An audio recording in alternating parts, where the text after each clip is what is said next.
ನಮಸ್ತೆ ವೀಕ್ಷಕರೇ, lucky media Kannada YouTube ಚಾನಲ್ಗೆ ಸ್ವಾಗತ. ವೀಕ್ಷಕರೇ, ವಿಮಾನ ದುರಂತದಿಂದ 242 ಜನ ಸಜೀವ ದಹನರಾಗಿದ್ದಾರೆ. ಈ ಮುಖಾಂತರ ಭಾರತ ಇತಿಹಾಸದಲ್ಲಿ ಅತಿದೊಡ್ಡ ವಿಮಾನ ದುರಂತಕ್ಕೆ ಕಾರಣವಾಗಿದೆ.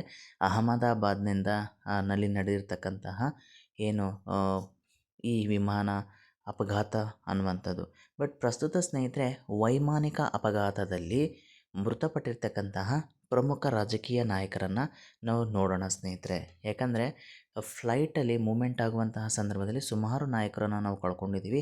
ಯಾರು ಅನ್ನುವಂಥವ್ರನ್ನ ನೋಡ್ತಾ ಹೋಗೋಣ. ಮೊದಲನೇದಾಗಿ ಸ್ನೇಹಿತರೆ, ಕಾಂಗ್ರೆಸ್ ನಾಯಕ ಹಾಗೂ ಅಂದಿನ ಪ್ರಧಾನಿಯಾದಂತಹ ಇಂದಿರಾ ಗಾಂಧಿಯವರ ಪುತ್ರನಾಗಿರುವಂತಹ ಸಂಜಯ್ ಗಾಂಧಿಯವರು 1980ರಲ್ಲಿ ಜೂನ್ 23ರಂದು ಈ ರೀತಿಯಾದಂತಹ ವಿಮಾನದ ಅಪಘಾತದಲ್ಲಿ ತಮ್ಮ ಜೀವವನ್ನು ಕಳ್ಕೊಳ್ತಾರೆ. ಅಂದರೆ ಅವರು ವೈಮಾನಿಕ ಸಾಹಸವನ್ನು ಮಾಡಲಿಕ್ಕೆ ಪ್ರಯತ್ನ ಪಟ್ಟಂಥ ಸಂದರ್ಭದಲ್ಲಿ ವಿಮಾನ ನಿಯಂತ್ರಣ ತಪ್ಪಿ ಅವರು ಈ ಅಪಘಾತಕ್ಕೆ ಈಡಾಗ್ತಾರೆ. ಸೊ ರಾಜಕೀಯ ನಾಯಕರಲ್ಲಿ ಪ್ರಮುಖರು ಯಾರಪ್ಪ ಅಂತಂದರೆ ಸಂಜಯ್ ಗಾಂಧಿಯವರು ತಮ್ಮ ಪ್ರಾಣವನ್ನು ಕಳ್ಕೊಂಡಿದ್ದಾರೆ ಅನ್ನುವಂಥದ್ದು. ಇನ್ನು ಎರಡನೆಯದಾಗಿ ಆಂಧ್ರ ಪ್ರದೇಶದ ಮುಖ್ಯಮಂತ್ರಿ ಆಗಿದ್ದಂತಹ ವೈ.ಎಸ್. ರಾಜಶೇಖರ ರೆಡ್ಡಿ ಅವರು ಆಂಧ್ರ ಪ್ರದೇಶದ 2009ರಲ್ಲಿ ಮುಖ್ಯಮಂತ್ರಿ ಆಗಿದ್ದರು. ಇವರು ಕೂಡ ಹೆಲಿಕಾಪ್ಟರ್ನ ಒಂದು ಹವಾಮಾನ ವೈಪರೀತ್ಯದಿಂದ ತಮ್ಮ ಜೀವವನ್ನು ಕಳ್ಕೊಳ್ಬೇಕಾಯಿತು. ಅದರಲ್ಲೂ ಕೂಡ ಇವರು ಅತಿ ಜನಪ್ರಿಯ ಮುಖ್ಯಮಂತ್ರಿ ಆಗಿದ್ದರು ಆಂಧ್ರ ಪ್ರದೇಶಕ್ಕೆ ಸಂಬಂಧಪಟ್ಟಾಗೆ ಅನ್ನುವಂಥದ್ದು.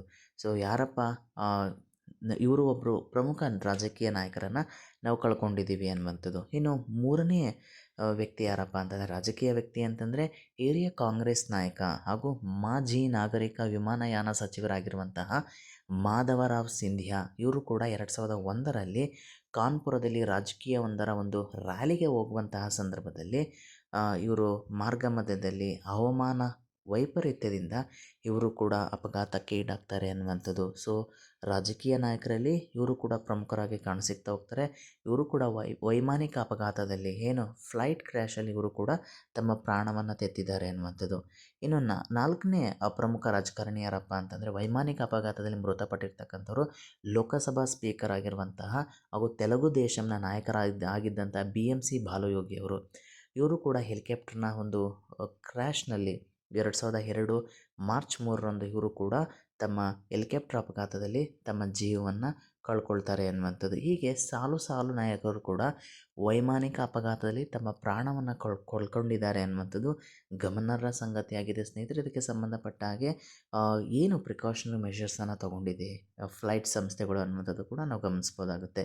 ಇನ್ನು ಅರುಣಾಚಲ ಪ್ರದೇಶದ ಮುಖ್ಯಮಂತ್ರಿಯಾದಂತಹ ದೋರ್ಜಿ ಖಂಡು ಅವರು ಕೂಡ 2011ರಲ್ಲಿ ಇವರು ಕೂಡ ಸಾವನ್ನಪ್ತಾರೆ.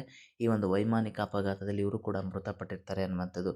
ಹೀಗೆ ಸುಮಾರು ಮುಖ್ಯಮಂತ್ರಿ ಸ್ಥಾನದಲ್ಲಿ ಇರ್ತಕ್ಕಂಥ ಕೆಲವರು ಸಚಿವರಾಗಿರ್ತಂತಹ ಅವರು ಕೂಡ ನಾವು ಈ ಒಂದು ವೈಮಾನಿಕ ಅಪಘಾತದಲ್ಲಿ ಕಳ್ಕೊಂಡಿದ್ದೀವಿ ಅನ್ನೋದು ತುಂಬ ವಿಷಾದನೀಯ ಸಂಗತಿ ಸ್ನೇಹಿತರೆ.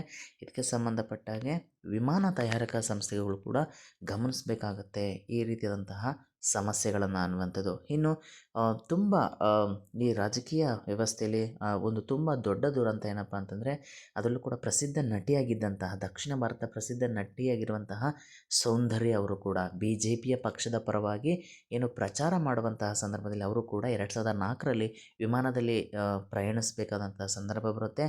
ಸೊ ಅವರು ಕೂಡ ಜೀವನ ಕಳ್ಕೊಳ್ತಾರೆ ಅನ್ನುವಂಥದ್ದು. ಈ ನಟಿ ಸೌಂದರ್ಯರು ಕೂಡ ತಮ್ಮ ಜೀವವನ್ನು ಈ ಒಂದು ವೈಮಾನಿಕ ಅಪಘಾತದಲ್ಲಿ ಕಳ್ಕೊಳ್ತಾರೆ ಅನ್ನುವಂಥದ್ದು ಕೂಡ ತುಂಬ ದುಃಖಕರ ಸಂಗತಿ ಅಂತ ಹೇಳ್ಬೋದು. ಸೊ ಇದು ಕೂಡ ತುಂಬ ಅತಿ ದೊಡ್ಡ BJP ಪಕ್ಷದ ಪರವಾಗಿ ಪ್ರಚಾರಕ್ಕೆ ಹೋಗದಂಥ ಸಂದರ್ಭದಲ್ಲಿ ನಟಿ ಸೌಂದರ್ಯ ಅವರು ತಮ್ಮ ಜೀವವನ್ನು ಕಳ್ಕೊಳ್ತಾ ಚಿತ್ರರಂಗ ಅತಿ ದೊಡ್ಡ ಲಾಸನ್ನು ಮಾಡಿದ್ರು ಅನ್ನುವಂಥದ್ದು ಕೂಡ ಗಮನಾರ್ಹ ಸಂಗತಿ ಸ್ನೇಹಿತರೆ. ಹೀಗೆ ಸಾಲು ನಾಯಕರು ವೈಮಾನಿಕ ಅಪಘಾತದಲ್ಲಿ ಮೃತಪಟ್ಟಿರ್ತಕ್ಕಂಥದ್ದು ತುಂಬ ವಿಷಾದನೀಯ ಸಂಗತಿ. ಮುಂದೆ ಈ ಥರದ ಈ ಒಂದು ವ್ಯವಸ್ಥೆಯಲ್ಲಿ ಯಾರು ಕೂಡ ವಿಧಿವಶರಾಗಬಾರ್ದು ಅನ್ನುವಂಥದ್ದಷ್ಟೇ ನಮ್ಮ ಆಶಾಭಾವನೆ. ಇದಾಗಿತ್ತು ಸ್ನೇಹಿತರೆ ಇವತ್ತಿನ ವಿಶೇಷ. ಯಾರಿನ್ನೂ ನಮ್ಮ lucky media Kannada YouTube channel subscribe ಮಾಡ್ಕೊಂಡಿಲ್ಲ, ದಯವಿಟ್ಟು ಸಬ್ಸ್ಕ್ರೈಬ್ ಮಾಡ್ಕೊಳ್ಳಿ, ಶೇರ್ ಮಾಡಿ, ಲೈಕ್ ಮಾಡಿ. ಥ್ಯಾಂಕ್ ಯು ಸೋ ಮಚ್ ವೀಕ್ಷಕರೇ.